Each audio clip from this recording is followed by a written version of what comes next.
yan mga ka-viewers, mayroon tayong i-repair na itong adapter na to. Kung nakita nyo to sa isang kong video nung nakarang araw na nung ginamit ko sana siya ay wala siyang power. So walang nilalabas na voltahe ito. Yan. So ito siyang i-try, isalpak mga ka-viewers. Yan, para makita nyo na totoo talagang wala siyang power. Yan. So isalpak natin siya dito sa ating outlet. Yan, nakasalpak na. Ngayon kunin natin ito ng voltahe. Yan, so kung nakita nyo yung tester ko, naka-auto yan. Yan, naka-offset sa auto. Lakihan natin para klaro. Yan. So nakaset tayo sa auto. Yan. Yan, so itong kulay red, salpak natin dito. Yan, tapos dito sa isa. Ayun o, ganun pa rin yung ating tester. Naka-auto pa rin siya at wala siyang nare-red. Yan o, wala nare-red na voltahe. So tara natin ilagay sa DC. Ayan, naka-DC tayo. Ayan, kung nakita nyo, as yan o, 0-0 yung ating tester. 0-0 yung nakalagay. So wala siyang nare-red na voltahe dahil wala nga siyang mariread mga ka-viewers dahil nga wala itong output, itong battery adapter na to, or adapter na 12 volts. Yan o, naka-red, naka-ano naman tayo. So nakasalpak yan na, baka sabihin nyo nakasalpak yan, hindi nakasalpak. Yan o, wala diba? Yan, ito po ating hanapan ng paraan mga ka-viewers dahil sayang din to. Bibili ka ng ganito, medyo may kamahalan din ito. Yan, dahil 12 volts po ito mga ka-viewers at hindi po siya 5 volts. 12 volts adapter. Yan. Yan o. So sayang din naman kung itapon na lang natin. So kung hindi ako mahilig magtapon ng mga gamit, nire-repair ko yan mga ka-viewers kung sakaling magawa pa. Hindi ako basta-basta nagtapon. Yan, dahil hindi ko naman ugali talaga na magtapon kahit tingin ko ay medyo may pakinabang pa, tinatabi ko yan. So tulad nito, dahil wala na siyang output, so kung sa iba siguro ito ay wala na, tinatapon na. Pero ako, hanapan ko pa yan ng paraan para magawa natin yan. Dahil minsan naman talaga ang nasisira dito ay yung mga wire dito. Itong kanyang itong ganito, masasira din to siya mga ka-viewers. Minsan napuputol yan dito or dito ba. Kaya yun, minsan wala siyang output dahil doon. So kailangan natin i-open yan mga ka-viewers. At yan, gagamitan natin ng ito. Yan, so i-open natin siya para makita natin. Ayan, sa mga bago pa lang dyan pala sa aking YouTube channel, huwag niyo pong kalimutang mag-share mga ka-viewers at i-like yung ating video kung inyo nagustuhan. Ayun, at huwag niyo rin kalimutang i-subscribe yung aking channel para makatulong rin sa channel ko mga ka-viewers. Ayan, na-open siya. Yan, ito mga ka-viewers ay naka-clip lang po ito. Itong mga ganito naka-clip lang. So kini-clip lang to. Yan, nabiak ko pa ata eh. Sige lang, idikit lang natin to ng show glue pag sinauli na natin. Yan. So tingnan natin dito. Ayun mga ka-viewers, so tanggal na sa isang wire. Ayan o, yung wire o. Natanggal yung pagkahinang. Ayan, so paano ba natin ito matitrace kung saan yung kanyang output nito? Ayun, so hanapin lang natin dito yung may kapasitor. So yun. At kung nakita natin itong dalawang to, ayan, hindi pa mag-focus tong kagwang tong cellphone na to ayaw mag-focus. Yan o. Yan, itong dalawang yan. Yan o. Yan, so tingnan natin dito. Ayun, so saan ba dito yung output mga ka-viewers? So ito may diode. Tapos nung pumasok dito yung diode, ito kasi yung output eh, dumaan dito, dumiretso dito sa isang positive ng kapasitor. So ito na po yung positive. Ayun, so kung i-trace natin yan, yan o, yan, itong linya na yan, yan o, kung nakita nyo yung kapasitor o, yan, yung purong blue, yan, O, tingnan itong kapasitor na to kung kulay blue na to. Itong may purong blue, yan po ang positive natin. Yan. So, paano ba natin yun? Paano ko ba na siya natitrace na yan po yung kanyang connection?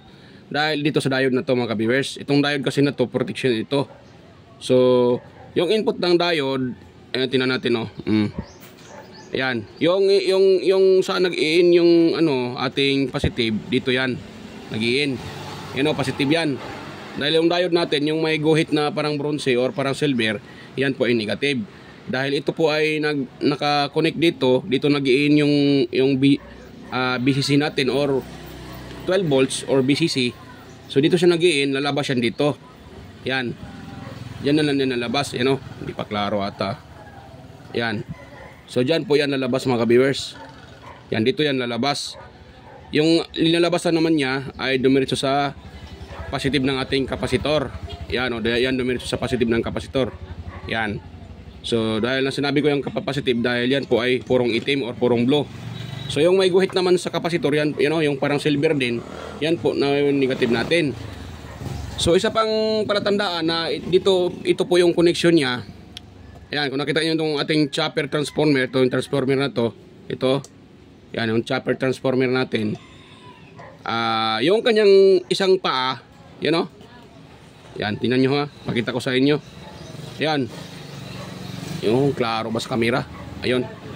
So, turo ko sa inyo mga ka-viewers. Yan. So, itong video na to ay parang po sa mga, mga baguhan. Sa mga master natin dyan, huwag nyo itong intindihin. Dahil alam ko ay, alam nyo na po ito. So, yan. Itong ano na to, itong ating chopper transformer, yung isang paa niya, yun siya. Ito. Yan, ito yung isang paa niya. Ngayon, para maglabas siya ng para maging DC yan, dahil dumaan nga siya ng transformer, ibig sabihin yan mga ka-viewers, ano yan siya, easy yung nilabas ng transformer na to. Itong chopper transformer na to. Yan, so naglalabas siya ng 12 volts easy. So sinasalo ni diode. Itong diode na to. Ito na siya, oh. Ito. Ang purpose dyan, sinasalo ni diode, hindi lang siya protection, ano din siya, para maging DC. Dahil easy po dahil sa transformer, sa ating chopper transformer, yan, dito, itong paa na to. Yan, o. Yan, o. Oh. Hindi pala kita, kagawang itong ano na to, cellphone na to, yung focus, ha. Yun. Kung nakita nyo yung bronze na yan, o. Yan, o, yun, yung paa na yan. Yan po ang output ng chopper. So, dyan naglumalabas yung voltahe na 12 volts. Yan. Tapos, nire-regulate ni diode. Yan. So, pagdating ng voltahe dito sa diode, lumabas siya dito, nagiging DC siya. Ayan, you know? Nagiging DC yan. So, ngayon, para maging purong DC talaga, kasi hindi man naman yan siya purong DC, may lubak-lubak lang yan siya kung tingnan natin sa kung tingnan natin sa oscilloscope, so hindi yan pure DC. Para maging DC yan, pinupuna ni kapasitor. Itong kapasitor na to ang pumupuna dito para yung sine wave niya ay purong-puro. Ayan. Yan po ang ibig sabihin niyan mga ka-viewers, ha. Take note po sa mga baguhan, at tulad ko pa rin na baguhan. Yan. Hindi naman tayo nagsasabi na marunong talaga. Yan. So, yan. Kunting kaalaman lang po sinishare ko mga ka-viewers. Ayan. Yan po, para maging DC po yan, dumaan sa diode. Ayun. Mag-focus, ha. Yan. Pagsalo ni diode, hindi pa siya purong DC. Mayroon siyang lubak-lubak. Yan, hindi po nyo pa yan maintindihan dahil siguro kung hindi nyo pa naranasan na gumagamit ng oscilloscope. Yung oscilloscope kasi, doon po makikita yung waveform ng kuryente or yung voltahe. Yung kanyang waveform, para masabi natin siya na pure DC, doon natin siya makikita. So pag wala po itong kapasitor na to, yung lumalabas na waveform ay lubak-lubak. So hindi siya DC. Hindi pa siya hindi DC. Hindi siya pure talaga. DC na siya pero hindi pure. So ngayon para mapunuan 'yon, para maging pure DC, kaya ito may kapasitor. Yan, oh. Yung kapasitor na yan. Yan. Siya po ang pumupuna doon. So nakalagay dito sa kapasitor na to ay 16 volts 680 microfarad. Ayan. So 16 volts siya. Dapat nga to nilagay dito ay tinaasan konti nang naglagay, kaso 16 volts lang man nilagay dahil 12 volts lang naman siya. So hindi naman siya aabot ng 14, 13, kaya 16 volts lang yung nilagay ng manufacturer na kapasitor. So hindi po ibig sabihin yung 16 volts yan po ang i-consume ng ating kapasitor. Dahil 12 volts lang naman yung ating adapter, siguro kung ito ay 14 volts, so yung kanyang kapasitor naman nilalagay dyan, I'm sure, so ilalagyan lang ng 25 volts yan. Pero dahil 12 volts lang talaga, dahil ito po ay tinatawag na bilong na din ito sa SMPS. Yan, yung kanyang supply o yung kanyang voltahe ay steady na siya. So hindi siya nagpa-fluctuate mga ka-viewers dahil dito. At mayroon pa ditong nilagay nila na mga pyesa. Ito, parang ano to ito, resistor. May nilagay na resistor. Yan resistor. Mayroon pa dalawang resistor yan Ayun. Yun. So yan po ang nagpapa sa ating supply. Itong nagpapa pure DC yung kapasitor na yan. So galing dito sa ating tawag dito diode. So hindi pa yan siya DC, AC pa yan. So pagpasok dito sa diode, magiging DC na yan sa mga ka-viewers. So yan po mga ka-viewers. Ayan, so yun lang po ang palatandaan bakit ko nasabi na yan po ang ating input, dahil lalabas yan dito, papasok dito sa isa. So yun na po ang kapasitor ng positive ng ating kapasitor yan Ayan, yung purong itim or blue ba to? Itim pala, mali pala yung blue. So yun, yung purong itim na yan po ang ating positive. Ayan, so yung ground naman natin, kung saan tong isang linya ng kapasitor, itong mayroong yung parang may bronze, silver pala, silver ito. Yan, yung parang silver na yan. So dito yan nakabilong, ayun. So dahil dyan yan nakabilong, malamang ang isang paa niyan ito.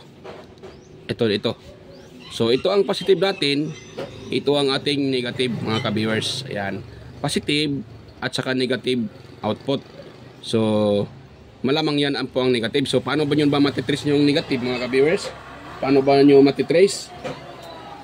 So yung negative, yun na po sinasabi ko, kung saan yung may paa ng kapasitor, yung may parang bronze, parang silver na may kulay silver at may hugis na parang minus ata yan, So yan po yung ating negative or ground. So subaybayin nyo lang yan, Yan lang po, subaybayin nyo yan. Yan po, lahat ng nakakonek dito ay ground. Ground po yan mga ka-viewers. Kung subaybayan nyo yan, ground po yan. Yan. Dahil dahil dito sa kapasitor na to, yung kanyang may silver, kaya ko po nasabi na ground ito. Yon. So ground. So ibig sabihin itong dito, ground yan sa banda. Yan, ground yan siya mga ka-viewers. Lahat ng papundan, ground yan. So ito naman, dahil dito nakatap yung purong itim, yan, purong itim ng kapasitor. So positive yan. Yun nga sinasabi ko, galing sa ating diode, dumiretso yan dito kay kapasitor. Yan, pinapasa naman ni diode kay kapasitor para magiging smooth yung kanyang output.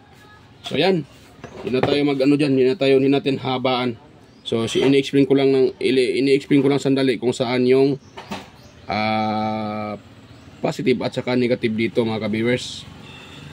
Yan, so nakita nyo yan, yun po yung ating positibo. Yan, so doon tayo mag-tap ng positive connection. So itong red natin na tanggalin ko muna to. Yan.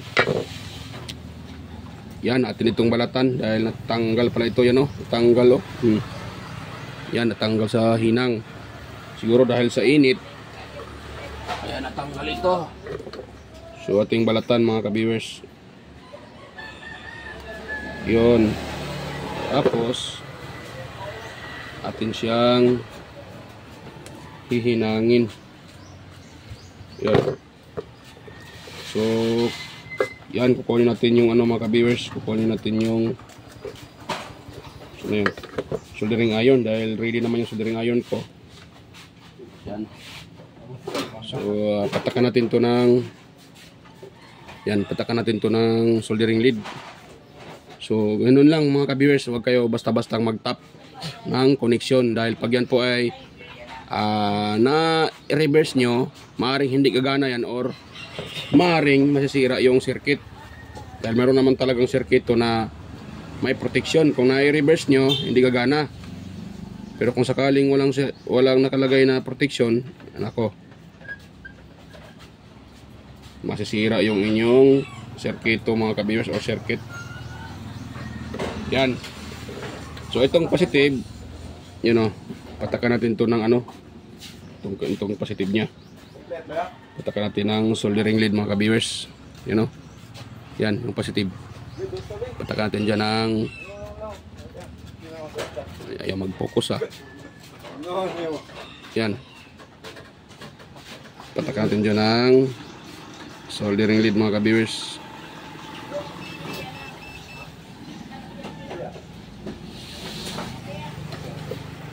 Piki ata itong nabili ko na ano, soldering lead Parang piki itong nabili ko mga ka-viewers. Ayaw ano, yan, ayaw matunaw.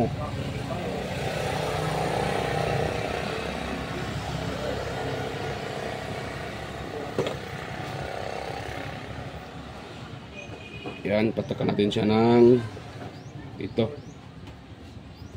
Patakan. Ano natin siya, isusulda mga ka-viewers.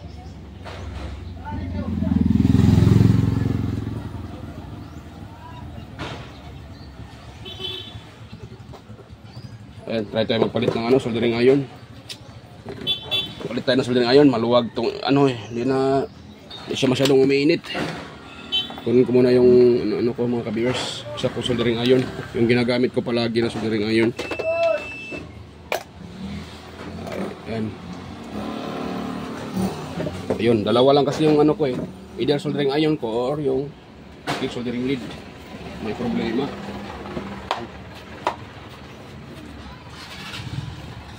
Ayan, isa kong ano. Yan, so ito yung gagamitin natin mga ka-viewers na soldering iron. Yan, salpak ko na dito. At painitin ko muna mga ka-viewers. Balikan ko lang kayo pag mainit na to. Yan. So, i-post ko muna sandali. So, yan.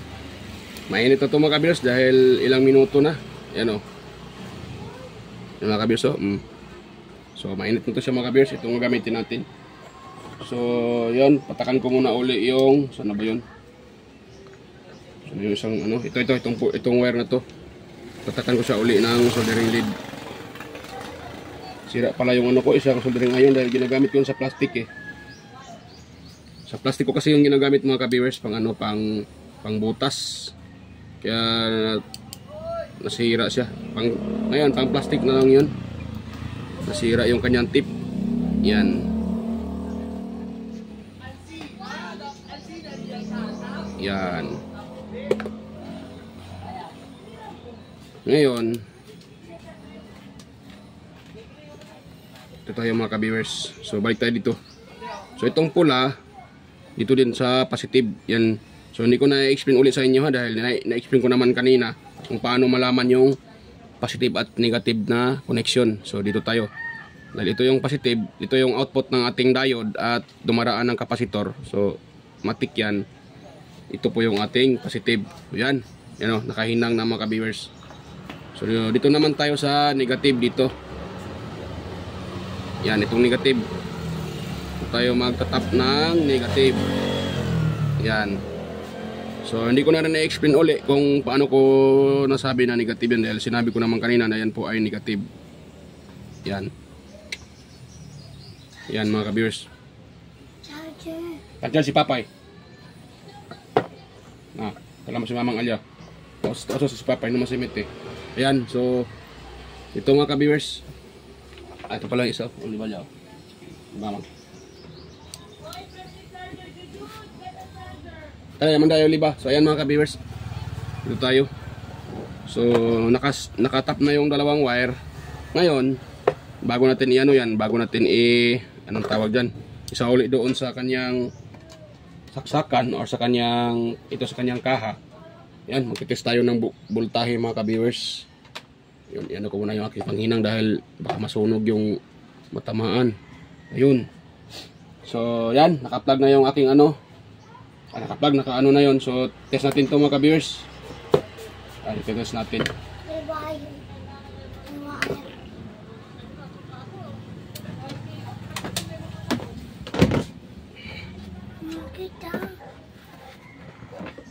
Yan mga ka-viewers, test tayo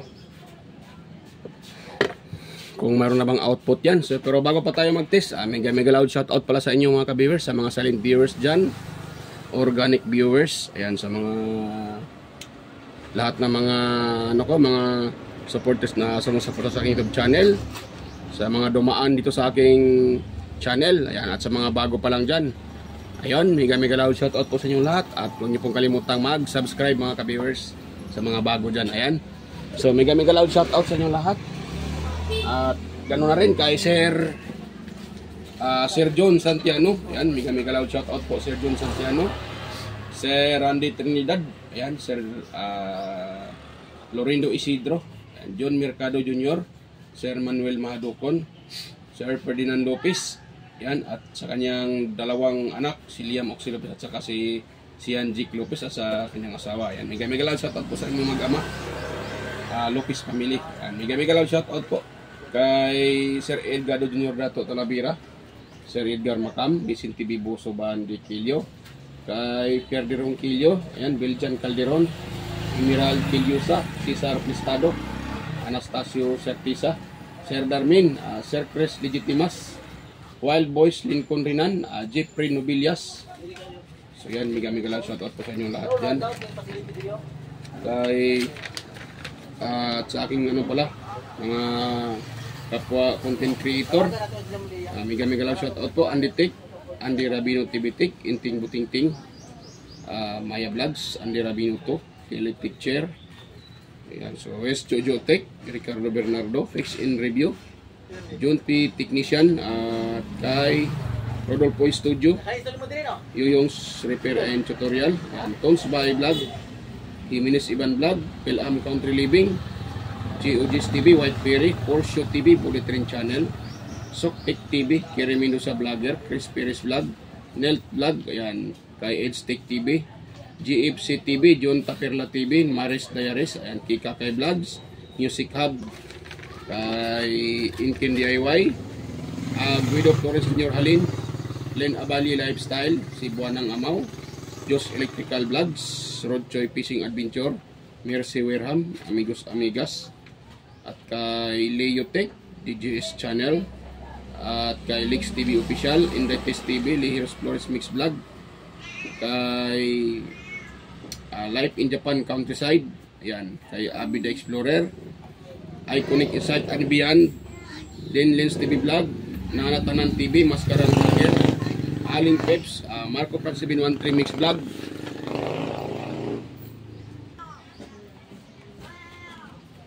and Marco Prat 713 Mix Vlog, Cody Expert, Island Store Mix Vlog, kay Guyets Kalikot, yan, EQC TV, Kisnel Channel, 3M Vlog, Jinky Inok Vlog, JWG Ward, Bitoy Malana, Darwin Tech, Farmer Boy TV, Roger Cedric, DJ Disquanter, Prasbio, DJ Lin Mix TV, Miss Jamie Balina, DJ Mix Vlog, Well Mas Music Vlog, Master Jobs Pa, Monarch Smart TV, Michael Jackson, PBJ Blabber Fan, Kayari Vlogs, Ate Mers, Kakaaro Vlog, Linel Jai Jobudiso, Nanay Roby Channel, Danny TV Vlogs, Brother Joey Music, Simply CM, Rickman Vlog, kay Horseshoe TV, Bullet Train Channel, ayan, White Perry, Horseshoe TV, ayan, mega loud shoutout po.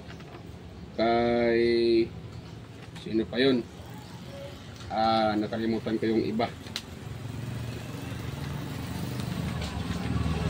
Don TV Taperla, ano yun?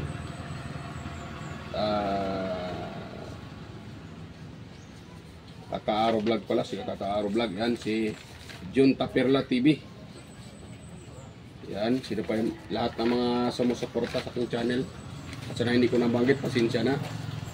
So lahat ng sumusuporta, yan, mega loud shoutout po sa inyong lahat.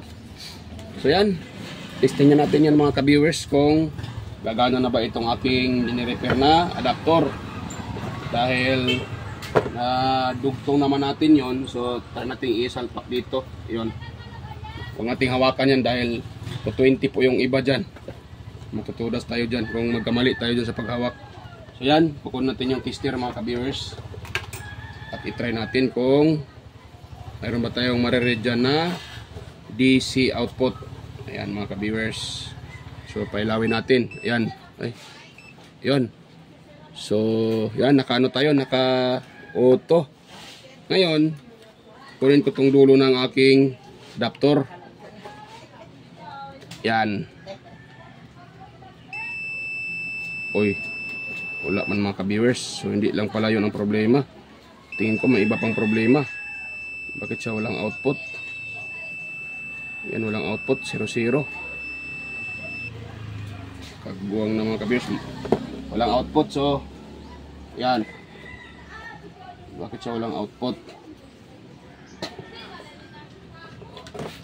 Yan, tingnan ito kung mayroon bang laman tong ano. Wala namang laman to. Tong kanyang ano, wala siyang laman.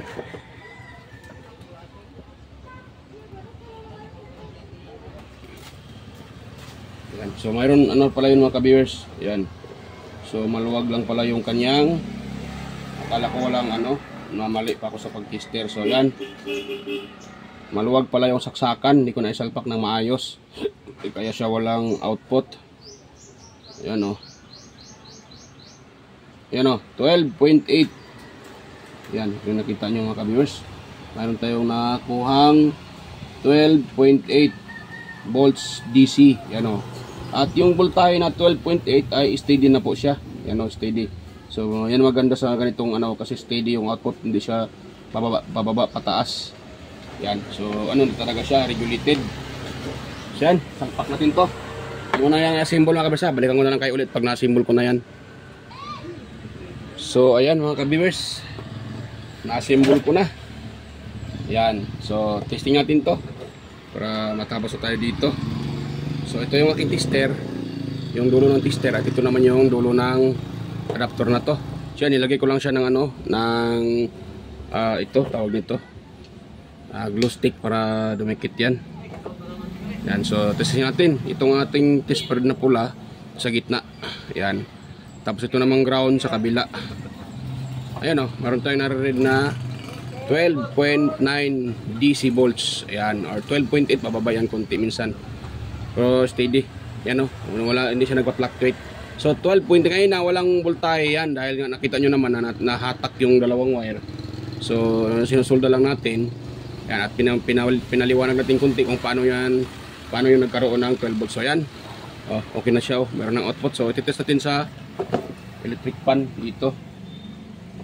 Ito. Yan, so isa lang gamitin natin dahil dalawa yan eh. So isa lang yung ating gagamitin. So dahil baliktad ang ano nito, mali yung pagka-wiring nila. So itong black, ito yung nasa positive sa gitna. Dapat sana itong black ay negative eh. Iyon ko sa China talaga. Yan o. Yan, gumagana na siya o. Gumagana. Yung isa wala. Isa lang ginamit natin. Gumagana siya mga ka-viewers. Yan, diba? May proof na tayo na gumagana. Yan o. Tanggalin ko. Tanggalin ko tong positive sa gitna, nawala o. Di ba, huminto siya. So pag itatap ko ito ulit yung black na dapat sana ay negative, so naging positive yan dahil mali yung wiring atan sa nila. So yan, kumana siya o. Kumana naman to pag nagkabalaskatan nga lang yung hangin palikod, nasa likod pa gitna, sa likod siya papunta, hindi pa ano. Yan, so yan, gumana siya mga kabirso. Malakas din yung hangin. Yan. Yan, so tanggalin ko yan uli o. Mamatay itong electric pan na 12 volts. So yan, ganun lang kasimple mga kabers ang pag-repair ng mga ganitong adapter. So kung mayroon kayong ganito na walang output, huwag nyo munang itapon. Try nyo munang tingnan, baka nahatak lang sa ilalim or may mga problema yung kanyang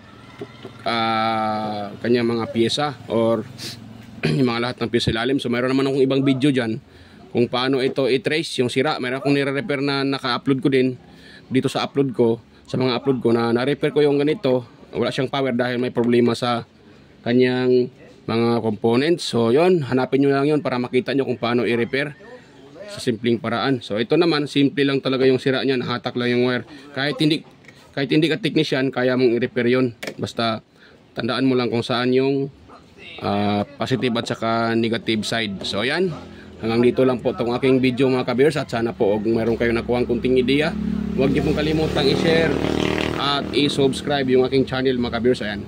Huwag niyong kalimutang i-share, i-like at saka i-subscribe mga ka-viewers. Ayan. So ako po ay samantalang magpapaalam po at ayan. Bye-bye po. Ayan. So kita tayo ulit sa aking next na mga upload. Ayan. Bye-bye. Ayan.